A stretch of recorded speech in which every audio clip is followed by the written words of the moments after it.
Hey leaders, welcome back. Lessons in Leadership.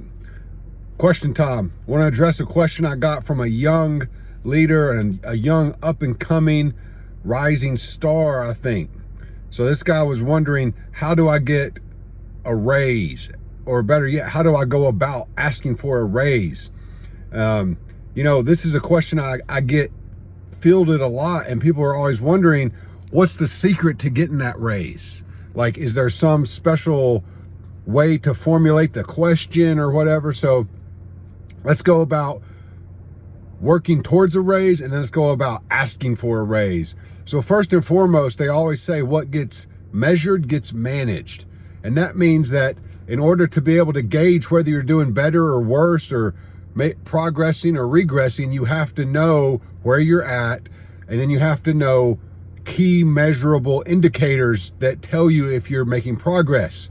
So if you're trying to lose weight, you want to know how much you weigh, you want to know your target weight, and then you want to know something like, how many calories do I need to intake to be in a caloric deficit, right? Or bring in less calories than I use in my daily expenditures, my daily activity.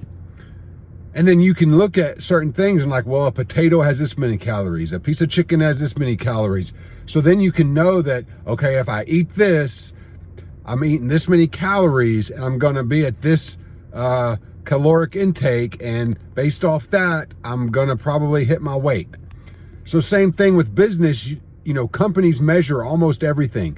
They measure how many follow-ups they get on their advertising, which mode of advertising is the best. They measure how productive employees are based off the time they're there. They measure everything you can think, right? So you see this a lot on your annual reviews. You'll see your KPIs, key performance indicators, is what that means. So they're going to look at certain things. Well, first and foremost, you want to find out what are their KPIs that they use to judge your progress, right? So you can just ask. And a lot of times you can go back and look at last year's annual review if you were there and see what they were.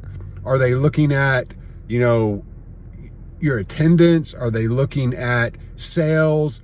Are they looking at a percentage increase from prior years, revenue, whatever it is? So that's you want to know what they're measuring so you can start measuring and track your own progress, right? For two things: to know if you're doing good, and if you're not, go in and start asking and show them that, hey, I'm interested in how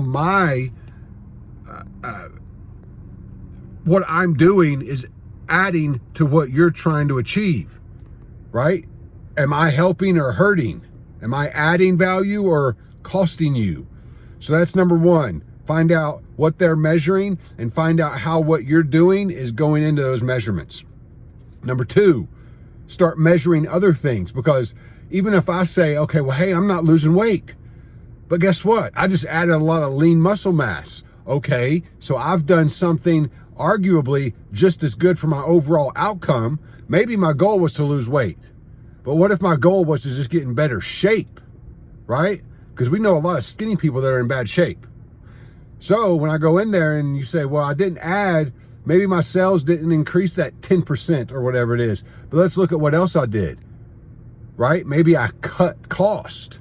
So my sales didn't go up, but I cut costs, so I added to the bottom line, because everybody knows, your bosses will know that just an increase in top line sales does not mean that you're going to get that to the bottom, right? A lot of times you've had to spend more to get that increase in sales. Sometimes you even come out as a loss.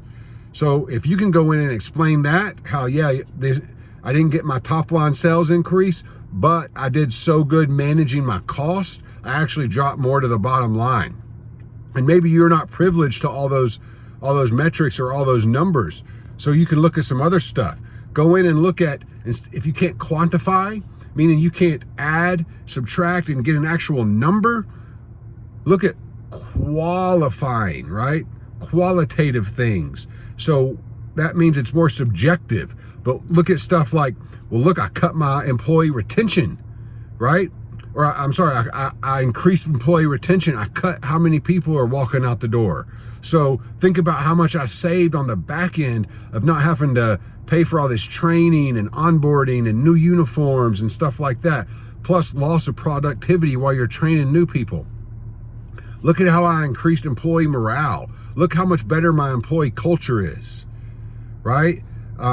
All these other little things that they may not be able to see when they're crunching numbers, but when you go to actually paint them a picture of what you did and how you added to the overall value proposition of the company, that's something you need to take into account for sure.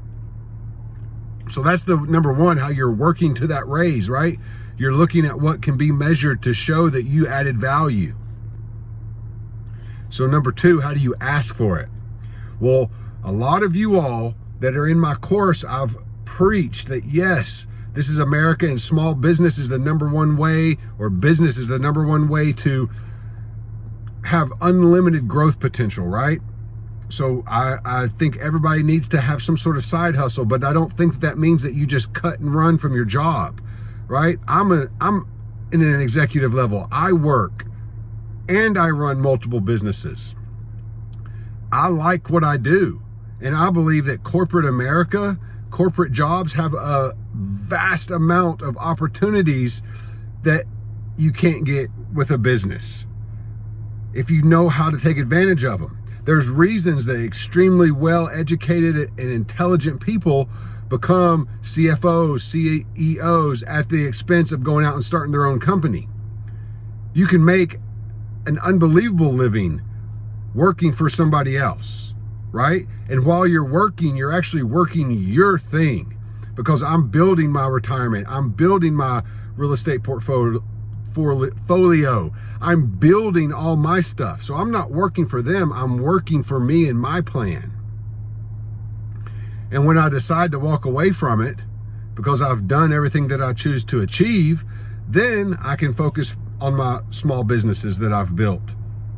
But until then, I'm happy. There's a lot of perks.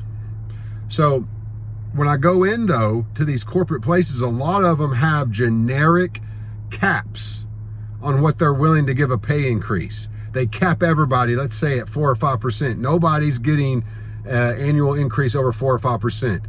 That's pretty common because it's really considered a cost of living increase, where your inflation, bread costs more, gas costs more, electricity costs more. All they're doing is giving you a raise to keep you in line with that stuff. And then maybe if your performance has been spectacular, a little bit more.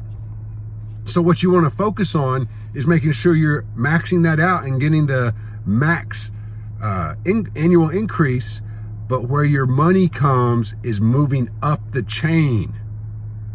So you move up the chain by showing that you're capable of doing more and giving more, and more than anything, getting more value out of others.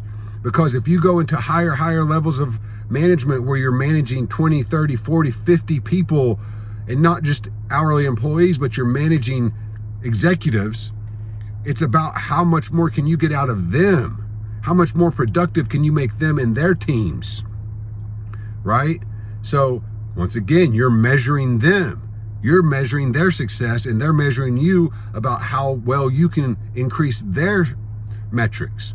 So you want to go out and you want to get a job promotion. That's where you're going to get your biggest bang for your buck, is actually moving up and getting a new job. Because here's why. Here's the secret real fast. To give you an annual increase is going to be judged off a percentage increase. When you get a new job, they're going to give you a new job offer, a new offer letter, and it's going to be whatever. They have to put that out there for internal and external candidates to apply. So now you can negotiate.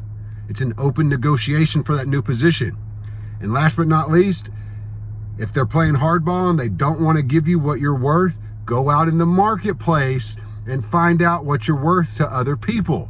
Use that as leverage against them to get a better offer, or take one of those offers. Go out and get what you're worth. That's how you're going to get the biggest raise. I hope this was helpful. I hope you got something out of it. Leaders, lead, followers follow. Go out, get off social media.